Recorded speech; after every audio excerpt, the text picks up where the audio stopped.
The memories of Periyar, EVR, Aringar Annaduri, Kalaingar Karunanidhi, P. Ramamurthy, Shankaraiya, Umanath, and so many others. இந்த தமிழ்நாடு என்பது இந்த மாநாட்டில் புதிதாக தேர்வு செய்யப்பட்டிருக்கிற கட்சியினுடைய பொதுச் செயலாளர் தோழர் M.A. பேபி அவர்களே, அரசியல் தலைமை குழு உறுப்பினராக தற்போது தேர்வு செய்யப்பட்டிருக்கிற தோழர் K. பாலகிருஷ்ணன் அவர்களே, தோழர் G. ராமகிருஷ்ணன் அவர்களே, மேடையில் அமர்ந்திருக்கிற தலைவர்களே, என்னுடைய அன்புக்கினிய சகோதரர்களே, சகோதரிகளே, தோழர்களே, The 24th Congress of the CPIM and this massive public gathering that marks its conclusion are being held in the revolutionary land of glorious struggles.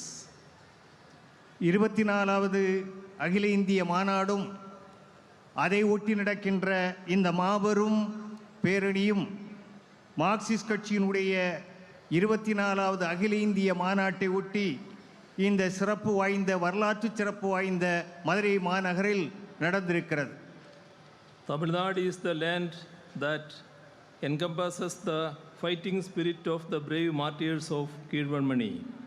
This is the land that is alive with the memories of Periyar, EVR, Aringar Annaduri, Kalaingar Karunanidhi, P. Ramamurthy, Shankaraiya, Umanath, and so many others. இந்த தமிழ்நாடு என்பது மாபெரும் போராட்டங்களை நடத்திய பெரும் தியாகிகளை கொண்டிருக்கக்கூடிய ஒரு நாடு.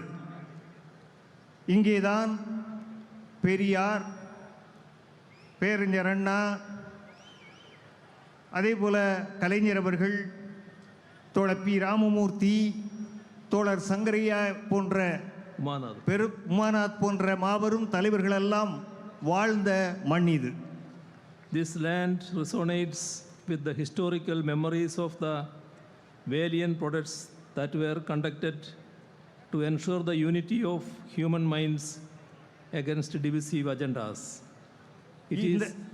இந்த நகரம் மாபெரும் வரலாற்று சிறப்புமிக்க நிகழ்வுகளை கண்டிருக்கக்கூடிய நகரம்.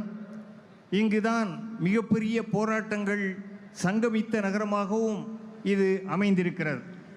It is in this land that the 24th Congress of the CPIM is being held. We are assembled in Tamil Nadu, the neighboring state of Kerala. Tamilians are the brothers and sisters of Keralites. The state government in Tamil Nadu is led by the DMK, which has a great camaraderie with our LDF government in Kerala. இந்த மாநகரத்தில்தான் Marxist கட்சியினுடைய 24வது அகில இந்திய மாநாடு நடைபெற்று முடிந்திருக்கிறது. இந்த நகரம் என்பது கேரளத்தை ஒட்டியிருக்கக்கூடிய தமிழகத்தில் இருக்கிறது. தமிழகம் என்பது என்றைக்கும் கேரளத்தோடு இணைந்து செயல்படுகிற சகோதர சகோதரிகளாக பாவிக்கிற ஒரு நாடு. இங்கே திராவிட முன்னேற்றக் கழக தலைமையிலான அரசாங்கம் இருந்து கொண்டிருக்கிறது. இந்த அரசாங்கம் கூட கேரள இடது ஜனநாயக முன்னணி அரசாங்கத்தோடு மிக நெருக்கமான உறவை கொண்டிருக்கக்கூடிய ஒரு அரசாக செயல்பட்டு கொண்டிருக்கிறது. The struggle that we wage together to secure what is rightfully owed to the states and the initiatives we take in that regard, in the spirit of federalism, will certainly become models for the entire country in the days to come. நாம் தற்போது மாநிலங்களுக்கு அதிக அதிகாரங்கள், மாநிலத்தினுடைய அதிகாரங்களை பறிக்காமல் கூட்டாட்சியினை உறுதிப்படுத்த வேண்டும் என்பதற்கான ஒரு தொடர்ச்சியான இயக்கத்தை நடத்தி கொண்டிருக்கிறோம். இன்றைக்கு நாம் நடத்தி கொண்டிருக்கின்ற இந்த போராட்டமானது தேசம் முழுமைக்கும் கூட்டாட்சி தத்துவத்திற்கு எதிராக நடைபெறுகின்ற போராட்டத்தினுடைய ஒரு முன்மாதிரியாக இருந்து கொண்டிருக்கிறது. This party congress will serve as a major source of inspiration for the secular and democratic advances against the communal and authoritarian tendencies which are gathering strength. Therefore, this party congress will certainly be etched in the annals of our history. இந்த 24வது அகில இந்திய மாநாடு என்பது இந்த நாட்டில் மதசார்பற்ற தன்மையையும் ஜனநாயகத்தையும் பாதுகாப்பதற்கும் அதற்கு எதிரான செயல்பாட்டில் இருக்கக்கூடிய மதவெறி சக்திகளை எதிர்த்து முறியடிப்பதற்குமான தீர்மானங்களையும் திட்டங்களையும் வகுக்கக்கூடிய மாநாடாக இருக்கிறது. ஆகவே இந்த மாநாடு என்பது வரலாற்றில் மிகச்சிறப்பான இடத்தை பெற்றிருக்கக்கூடிய ஒரு சிறப்பு வாய்ந்த மாநாடாக அமைந்துள்ளது.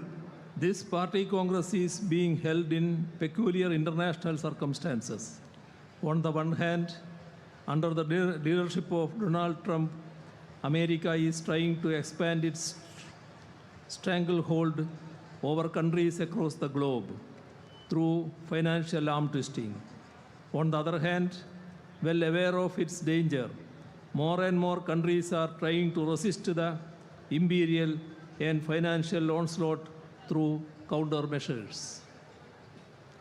இந்த கட்சி அகில இந்திய மாநாடு நடக்கிற காலம் என்பது சர்வதேச அளவிலே கூட ஒரு வித்தியாசமான காலமாக இருக்கிறது. அமெரிக்க ஜனாதிபதியாக ட்ரம்ப் பதவியேற்ற பிறகு பிற நாடுகளை எல்லாம் மிகப்பெரிய நிர்பந்தத்திற்கு உள்ளாக்கி கடுமையான பொருளாதார நெருக்கடிக்கு ஆட்படுத்தக்கூடிய ஒரு சூழலை நாம் பார்த்து கொண்டிருக்கிறோம். அது மாத்திரமல்ல, இன்றைக்கு ஏகாதிபத்தியம் என்பது பிற நாடுகளுடைய நிலைமையினை எல்லாம் சுற்றி வளைத்து அவர்களுடைய ஆதிக்கத்துக்குள் கொண்டு வருவதற்கான முயற்சியிலே ஈடுபட்டு கொண்டிருக்கிற ஒரு காலமாகவும் இது அமைந்திருக்கிறது. Amidst this, a big country like China has emerged as a new global power in its own right, challenging America's hegemony. The rise of progressive forces in Latin American countries like Brazil, Chile, Colombia, Mexico, and in European nations ranging from France to Germany is to be seen alongside this development. In our neighboring Sri Lanka, the left has come to power. All this denotes the rising acceptance scientific socialism is gaining around the world, both in terms of ideology and praxis. நம்முடைய அண்டை நாடாகிய சோசியலிச சீனா இன்றைக்கு மிகப்பெரிய அளவிலான வளர்ச்சியினை கொண்டிருக்கிறது. அமெரிக்காவினுடைய நிர்பந்தங்களை எல்லாம் இன்றைக்கு புறந்தள்ளி கொண்டு அது வளர்ச்சியடைகின்ற பொழுது அமெரிக்கா சீனாவை கட்டுப்படுத்துவதற்கான பல முயற்சிகளில் ஈடுபட்டு கொண்டிருக்கிறது. குறிப்பாக சீனாவை சுற்றி இருக்கக்கூடிய பல நாடுகளை கூட அவர்கள் தங்களுடைய கைக்குள் போட்டுக்கொண்டு இந்த முயற்சியை மேற்கொள்கிறார்கள்.